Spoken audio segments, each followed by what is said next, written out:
To the Irish National Caucus Zoom meeting. I am Barbara Flaherty, Executive Vice President of the Irish National Caucus and a judge of the World Peace Prize. I am joined by Father Sean McManus, President of the Irish National Caucus and Chief Judge of the World Peace Prize. Our guest today is Raymond McCord Sr., who joins us from Belfast. Raymond is also a judge of the World Peace Prize, and we are also joined by his attorney, Paul Farrell. Raymond's son was murdered in 1997, and even after almost 24 years, there has not been an inquest into Raymond Jr.'s murder. So, Father McManus, will you now lead the discussion? Hi, Raymond. Nice Hi, to Sean. see you. Hi, Paul. Delighted Hello, to meet Sean. you over Zoom. And Paul, I admire the good work you've done for our friend Raymond. It's been very impressive. So And that would be Raymond, reciprocal. that, We respect the work that you do so too. that people will have some idea of our background as working together. I just want to set the scene just a little bit for a couple of minutes. The Irish National Caucus brought you to Washington for 2 weeks in May 2009 with a view to getting you a congressional hearing into the murder of your son. And we brought you around Congress, introduced you to Congressman Bill Delahunt, chairman of the House Subcommittee on Human Rights, and within minutes, he gave you his commitment to give you a congressional hearing.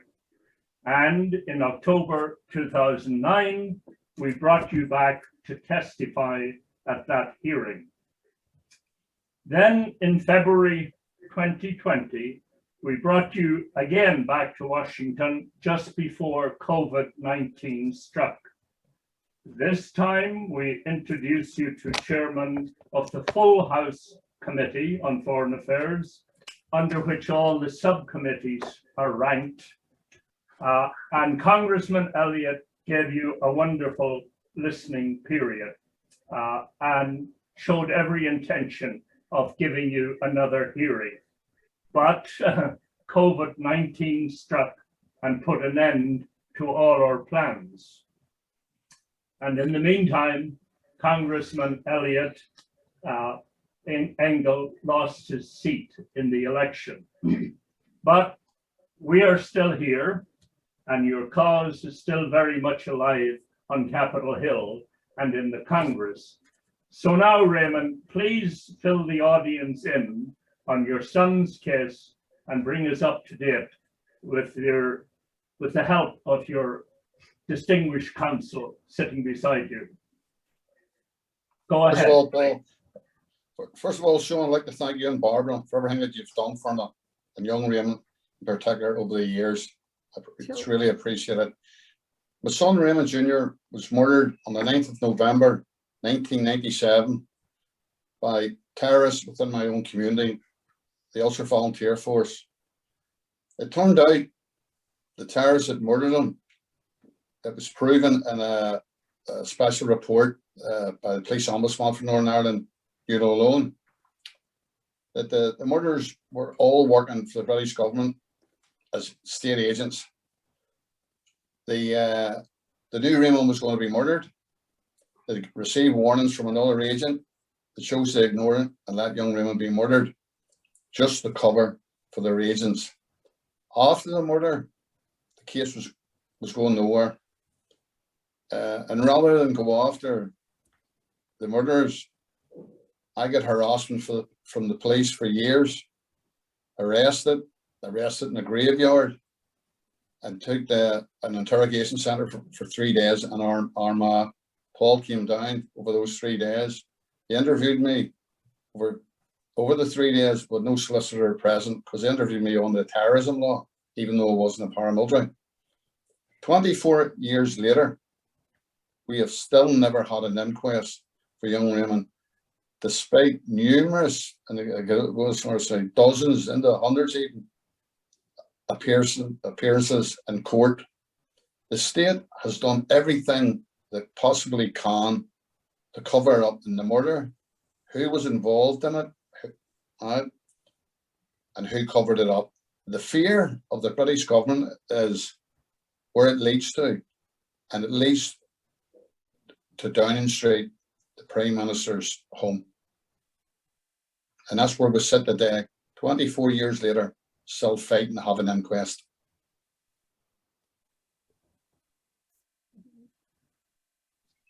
Raymond has finished his little explanation. Would you like to ask him a question, Father Sean? Well, no, let's hear from Paul. Yes, Sean and Barbara, again, similar to Raymond, I'd just like to say thanks very much for everything that you've done. You've been constant and consistent supporters over the years, and you've certainly opened many doors to Raymond in America, and have introduced him to many friends over there. So we're very grateful for that.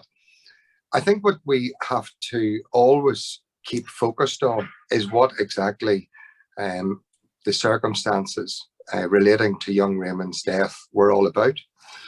And they were all about a collusive relationship between the police, the RUC as it was then, and loyalist paramilitaries or terrorists. Now, the relationship between police and terrorists is something that should not exist. But unfortunately, in Northern Ireland, and particularly in North Belfast, where young Raymond was murdered, it was established to be the case in the police ombudsman's report that followed on from Mr. McCord's very courageous complaint, which we can come back to. So let's not lose sight of what this all began with. It began with a dirty relationship between terrorists and, well, what we thought were law keepers. But by way of background, the irregularities in this case became very apparent very early on.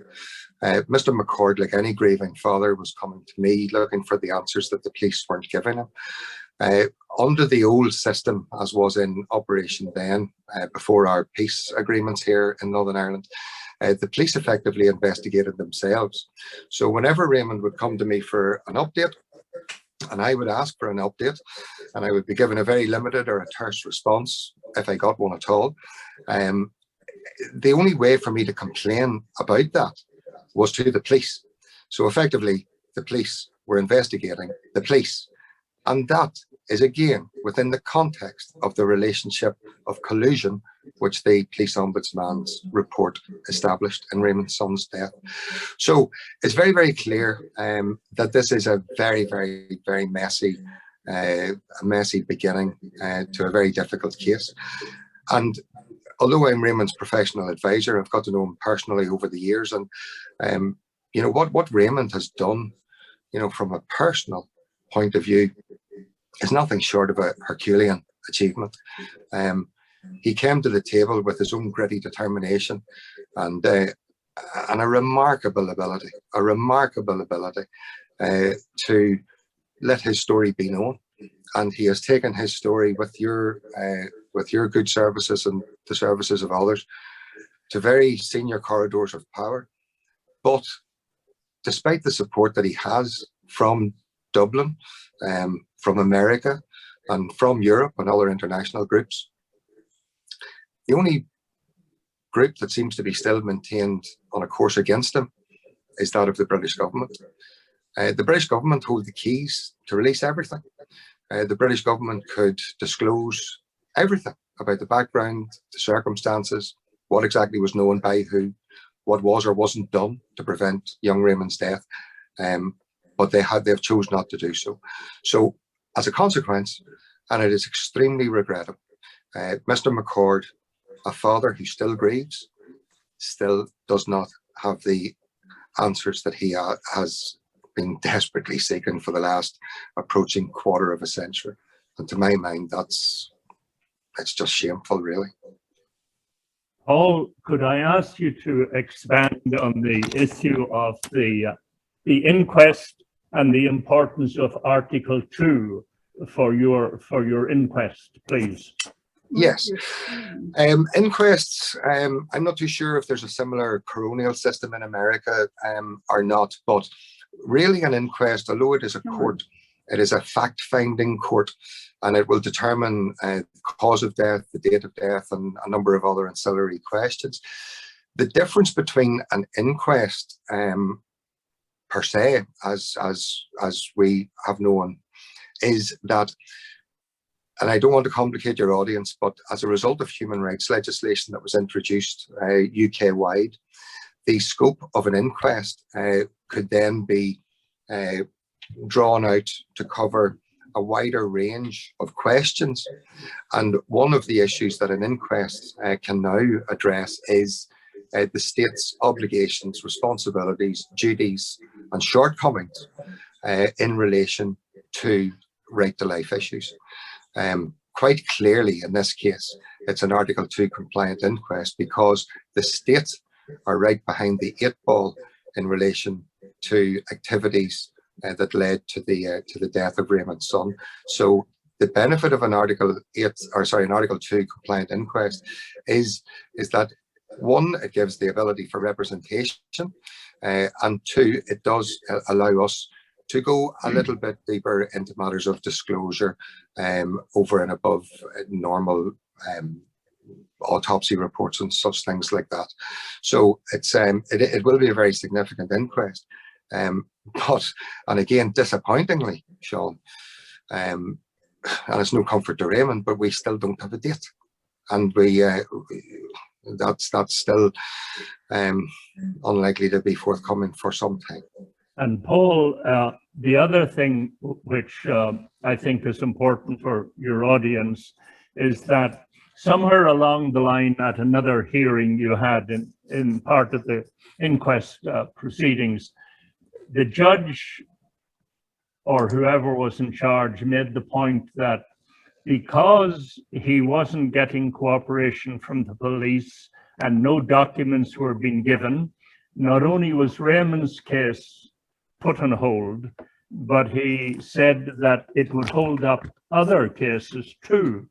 That seems an extraordinary problematic development. It is, and there's no getting around that. It is a huge problem. Another comment that was made in the course of one of the preliminary hearings for Raymond's inquest, and I should say that the first preliminary hearing was as far back ago as 2001. So this case is now becoming almost historic, and it's important not to take the focus off it. But there have been a number of preliminary hearings in advance of inquests since, and at one particular hearing a number of years ago, Mr. Justice Weir, a very, very senior judge, a retired judge now of our judiciary, a Lord Justice of Appeal at one stage here, he actually made the point upon our submission that if there were sensitive documents and if there were documents that might be relevant to a future criminal prosecution, if they could be held back and any other information that could be disclosed, well, then it should have been disclosed. And since then, we've received nothing. And subsequent to that, Raymond and I met the British Secretary of State at the time, and we also wrote to the Chief Constable, again, asking for disclosures, and nothing ever came forward. So you really have to wonder about what the, really what the bona fides is of the British side, because, as I said, they can release all the information. And you're quite right, Sean. The disclosure issue in relation to Raymond's case is of obvious relevancy to other cases. But it's a matter of attitude. And I really don't know. I can't read the mind of the British government, but it seems to change because, we were very, very hopeful whenever the coronial system was introduced, the Article 2 scheme came into play. We were very, very hopeful that things would move quickly. Then the the British Conservative government came into power. Then there was austerity. There were funds that were held from the coronial system. That was subject to a judicial review. Funds were then found and released into that system. But it just seems to be that at every turn, there is the option of delay on the part of the British And that seems to be what they are doing. And Paul, so that we'll be clear, this has been held up by not just some local person in Northern Ireland, a local judge or a local policeman, but you keep saying the British government. So ultimately, it is the British government that's holding it up. Is that correct? Well, that would be my assessment. The agencies of the state, the apparatchik of the state, the intelligence agencies, the police service, the military, any other agencies that are attached to these Article 2 inquests, they are controlled by the state, and it is a matter for the state to decide how they instruct their representatives to deal with these cases. But in Mr. McCord's particular case, there has been delay after delay after delay, and it's the reasons why the delays have taken place. You know, we were told, Raymond and I were told by police that criminal investigations were ongoing, that an inquest might prejudice, as it would, a criminal investigation. And we bought into that. We believed them. And then many years later, it turns out, following another meeting with senior police, that there wasn't really anything being done behind the scenes at all. I think the context of these cases is as equally important as the legal arguments and the filing of papers. I think you can take an overall view, a helicopter view of Raymond's case, and you can see very clearly. So the one thing now that is needed for movement in your case is what? Immediately, what's the first thing? Well, if I believe the police, resources. They say that they need the manpower to investigate these things, to look at matters of disclosure. Of course I accept that there's going to be sensitive matters there. Of course I accept that there'll be material that would need to be redacted. But almost a quarter of a century, get on with it. And the reason they continue to give you for not producing the documents is what? What I've said. Resources, complexity, the ability to get documents, to retrieve them from storage, to file them, index them. It's that seems to be that is the argument that keeps popping up, and that is why Sean, we did say, well, give us what you can. In other words, when you say resources, they just don't have the manpower to produce the documents for the court. Manpower could be a word. Manpower could be a word. Desire could be another word. Who knows? Yeah. I haven't. That's I have to take at face value what they say to a court, obviously. But they're certainly, I haven't seen any evidence of any activity, any desire. Why doesn't the judge say to the police, now look, enough of this dissembling, enough of this delay, you must produce the documents? Now, I can't go too much into that, Sean. And the reason why I can't go too much into that is because there is other satellite litigation going on at the moment. And we have a case in front of Mr. Justice McAlinden before the High Court in Belfast, where there is disclosure of some documents. Now, that's a matter that's ongoing at present. And we'll just have to see where that takes us. But I wouldn't really be at liberty to comment too much about that, other than what I've said as a matter of public record. And Raymond, the last time you were here, we talked, and I asked you if you were still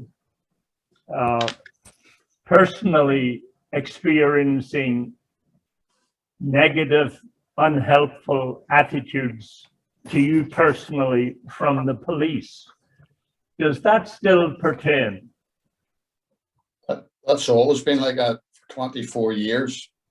The the more I spoke out and the closer we were getting to the truth, the more harassment, arrests of me took place. There's been threats, there's been attempts on my life. It's amazing. Over the years, police has been out my house dozens of times, issued me with warnings that loyalist paramilitaries were going to attack me, kill me, whatever it was. No one was ever arrested. And yet, when paramilitaries make a complaint about myself, and there were false complaints, allegations, the police is out at my house within half an hour to an hour. No problem. They don't even need to make statements. They lift the phone the local police station. MCCORD, look at me an incident several months ago. One of the people involved in Raymond's murder says I drove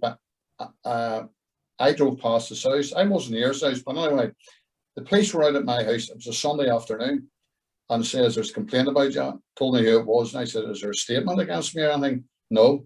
I said, well, when do you come out? The law says you have to make a statement. Our sergeant told us to come out because it's you, Raymond.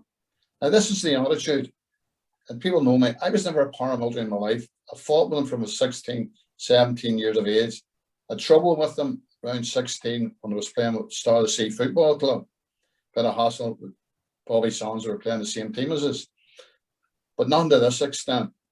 It's increased, and so it has for both the police and the UVF. And no one ever gets arrested.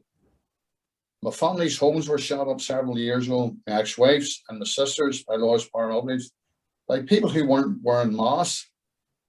A family member ID'd them. One lived in our street. And to this day, they've never been arrested. And yet, on the word of killers, they only have to make a phone call. No evidence, no statements, nothing. And the police are out at my house. You know, it's a terrible thing to say. It's something you get used to, seeking the truth in Northern Ireland. The thing that matters most to the state is to show this, the general public and the world, the state do not want the truth out. The state do not want to see, the world to see that they've been involved with this terrorist organisation that's murdered hundreds of people, including my oldest boy. And we look at the crimes of the UVF from 94 at ceasefire. 32 Protestants have been murdered, Sean, by the UVF. And the only conviction was Rob McElwee and two 18, 19-year-olds. And the reason there was a conviction was one of the killers walked into the police station. Now you imagine in Washington, New York, and I've been over there, people treated me great, or London, Manchester, if there was 33 people murdered, a criminal gang, and no one was arrested and charged or convicted, the chief constable would lose his job.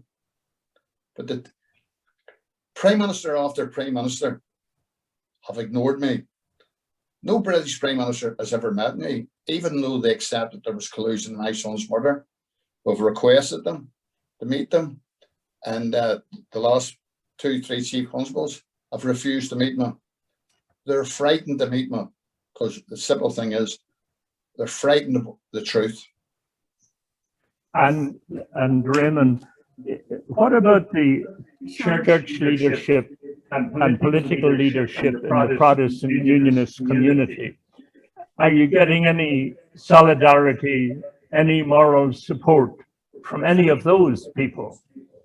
In 24 years, there's never a Protestant minister that's come to my house, my ex-wife's house, to give us support in any way whatsoever. Not one of them left a sympathy card in, right, when my son was murdered. None of them came near us. The politicians... Excuse me, gentlemen, our time is almost up.